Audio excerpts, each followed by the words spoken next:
Well, we've made it to the last video for the month, and it seems like it's teenage robot time once again.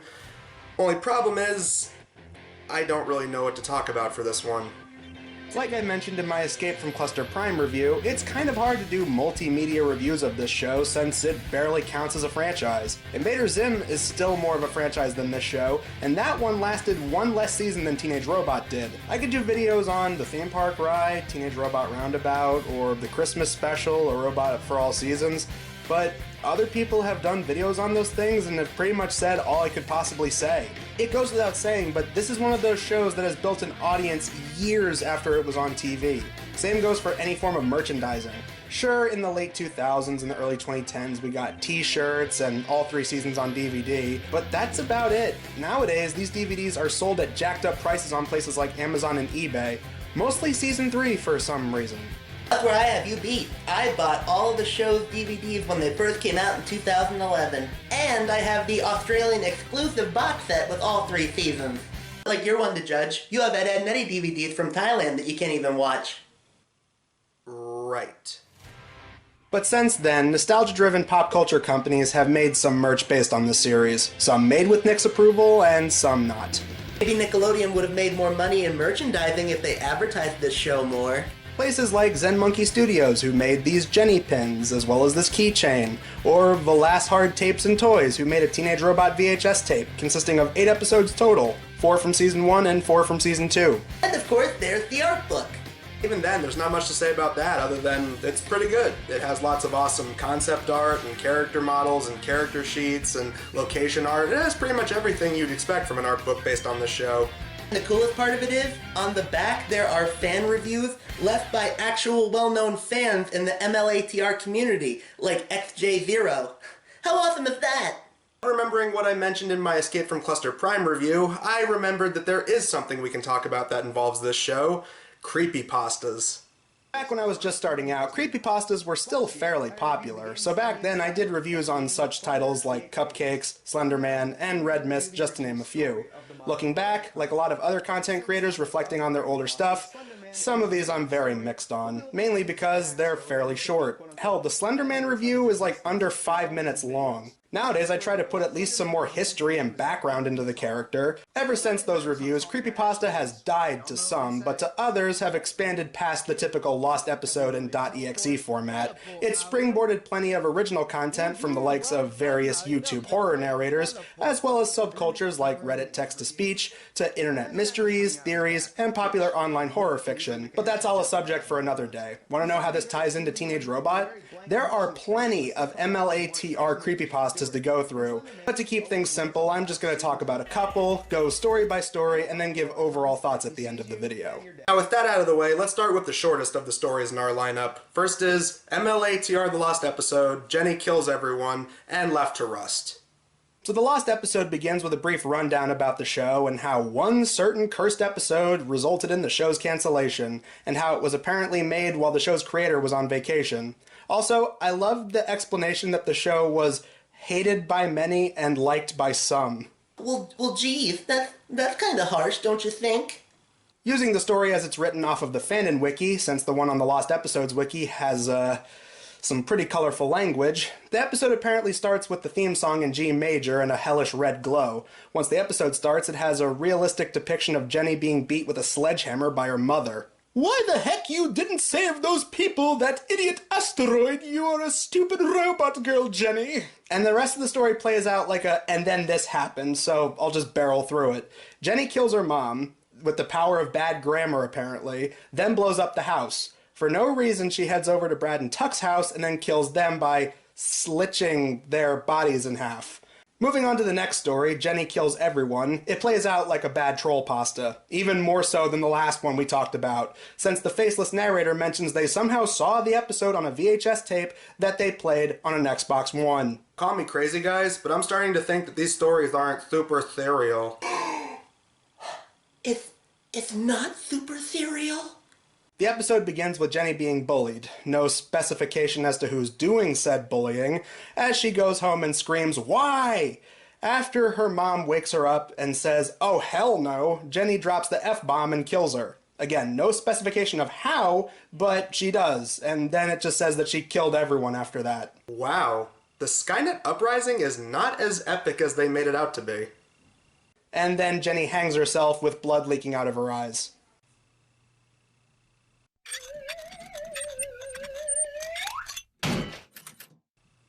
Yeah, I fail to see how the mechanics of that would work.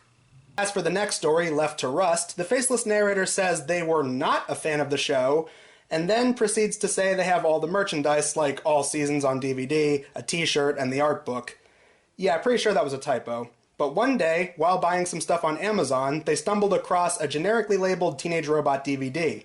5 days later, the packages arrive, and they put it into a DVD player. After the intro skips, the episode begins with Jenny and her friends at school during lunch. The clusters show up and begin destroying the school, but Jenny starts destroying the school even worse, purely by accident. We already did this in an episode in Season 2. It was called Humiliation 101. Thank you very much.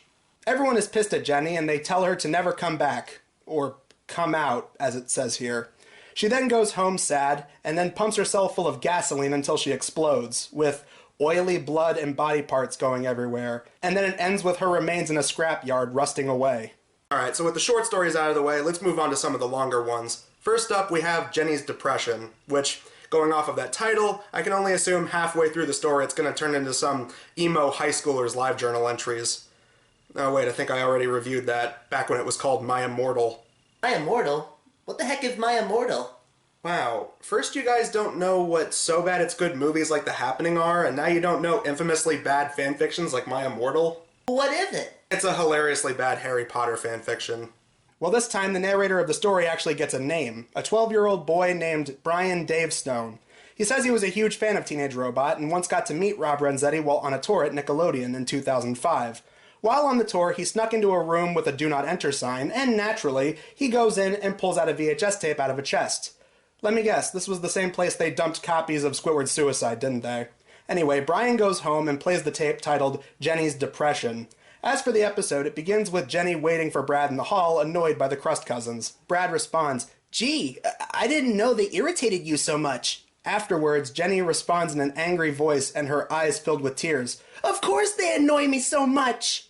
After bailing school, she heads home, ignores her mother, and just goes straight to bed, where she then decides how she'll settle things next time she sees them. And from here on in, the story takes an incredibly dark turn. The next day, the Crust take it too far by dumping a bucket of water on Jenny. She gets so pissed at them, she then goes on a murder spree, killing Britt, Tiff, and anyone who laughed at her before. After the horrible deed she's done, Jenny sees the distraught parents of the kids and comes back to her senses. "What did I do? How did I become a monster? Now everyone will hate me." Jenny makes it back home and tries to play off the red that's on her as ketchup, but the news of the massacre hits the TV and Nora puts two and two together. She grounds Jenny indefinitely and Jenny begins to go into panic mode.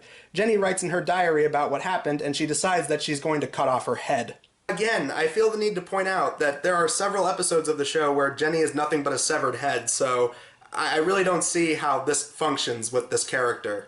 After some time has passed, Sheldon, and later Brad and Tuck, go to visit Jenny, despite her mother yelling at them that they're not allowed to see her, since as far as she's concerned, she's keeping Jenny locked up until she's detained by police. Once her and the authorities go up to her room, they find Jenny and her friends' dead bodies. Are we almost done this story? It's a little bit after this, but we can just skip past it. Now let's move on to the next story. Jenny gets trashed. So the faceless narrator begins by saying that they stopped paying attention to Nickelodeon, but nevertheless are really into finding lost media. With the assistance of a buddy in Orlando, the narrator receives an email with a video file called Nick MLATR MP4. And since the narrator is an admitted fan of the show, he opens it excited and filled with nostalgia. The intro plays out normal, but after the title card, here's where things start to feel off. The episode begins with Jenny springing from her bedroom and taking on an armada of cluster drones. She bunches them all up into a ball and tennis rackets them up into the sky, but her trajectory was off and the cluster ball falls back to Earth and crushes a building full of people inside of it. Shocked and horrified by her mistakes, she tries to explain herself to the townspeople, but they're not having it and they chase her out of town. Meanwhile, Superman can rubble half of Metropolis and get away relatively scot-free in Man of Steel. What the heck's up with that, man? Jump forward a week later, and we see that Jenny is holed up in a cardboard box at a junkyard outside of Tremerton. It's okay, Jenny. You could always hang out with this guy. You can both clean up trash and wish for more together. Though, be warned, he has a pet cockroach, and I know you have quite a history with those. One night she goes wandering and is horrified as she sees the remains of a bunch of old dead robots, running for her life and screaming, until she wears herself out. And the episode ends with her crying herself to sleep in a box, muttering to herself, "I didn't mean to do it." And during the credits, the Jenny emoticon is red instead of blue and has a frown instead of a smile. And how does our narrator react to all this? Every time I discovered a lost video, I panic internally. I fear what I could witness from viewing it. I don't know what could have happened. Fortunately, my friend calmed me down after a week or so. And to this day, the narrator has the video locked away in containment, unsure if they should release such a horrifying thing to the public. It's okay, I'm pretty sure Paramount will have it taken down for copyright either way. Oh man, are we almost done talking about these stories? They're really starting to bum me out. Well, we do have technically one left, and I think you're actually going to like this one. It's based on a fan favorite. Ooh, I think I know what it is. That's right, The Revenge of Raggedy Android. Now, interestingly, this was intended to be a real episode of the show at one point, so it's not really a creepypasta per se. I'm sure people have taken it and worked it into the typical lost episode format at some point, but if you want the basics, here's what the episode would have involved. It would have involved the skin suit coming back for revenge against Jenny, as she holds Brad hostage unless Jenny merges with her for good. A lot of other fans of this show, I would have loved to have seen a third Raggedy Android episode. I mean, just imagine what they could have done. You could have had the skin suit teaming up with the cluster, who somehow got their hands on blueprints for an XJ-10, and then have the skin suit merge with it, so that way they can team up and they can get revenge on Jenny together. And then Jenny has to go up against a much stronger, better version of herself, but she doesn't have the one thing that makes Jenny special: her heart. If you'd like to hear more about this, feel free to check out my spec script for a Teenage Robot reboot for Netflix. Nickelodeon, contact me. We'll brainstorm. Apparently, the reason the episode was scrapped was because some higher-ups at Nick didn't like the whole hostage situation angle being a big part of the plot. Which is understandable. I mean, Nick has greenlit a couple of really questionable things after the show's cancellation, but at the time, I can see why they would make that decision. Well, it would have been really cool to see the Exo skin again. But I guess it's just one of the many things that we'll never get to see since this show didn't get a fourth season. Yeah, like a flashback episode showing Jenny's mom's years in Skyway Patrol. Or, you know, get to see Jenny and Sheldon get together. Or a proper finale, maybe. Let it go. No! No, he's right. Let's just wrap this up with some final thoughts. Well, the first three stories we looked at are very short, littered with spelling errors, and read like typical troll pastas. Jenny kills everyone being the most obvious. Everything down to the image that comes with it. I mean, VHS tape that's played on an Xbox One. Yeah, right. The lost episode just feels like the kind of thing you write on a napkin to summarize something to someone. The only problem is, that's the entire story. Saying this story has pacing issues is putting it lightly. And the only ironic factor comes from the uncensored version that's laced with profanity. While Left to Rust is short, I will give it this: the ending with the gas explosion was kinda creative. That being said, these stories can be summed up with just one clip. Boy, that escalated quickly. I mean, that really got out of hand fast. Jenny's depression is well written for a creepypasta, but I certainly wouldn't recommend it for the faint of heart. It gets very heavy in a lot of cases.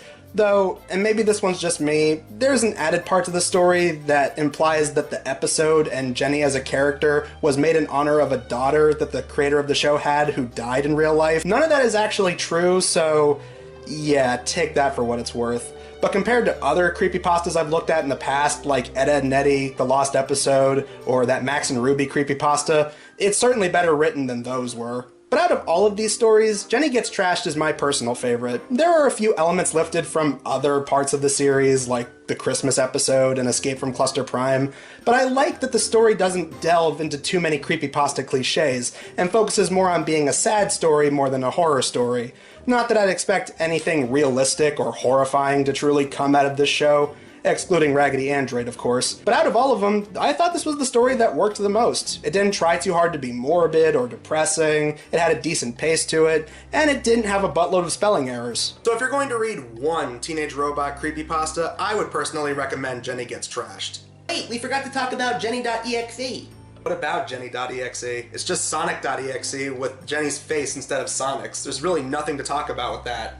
I still think there's plenty more to talk about. I think that next time we should talk about Jenny.exe and maybe start talking about other things from the show, like talking about some of the merchandising, like this t-shirt and these pins, and the wonderful keychain Christmas special, and the Halloween special, VHS that was released not too long ago, and we can also talk about and the theories that maybe the 29th, and talk about Tune in next time where we're going to be doing Halloween in December. It's like a movie. It's something more.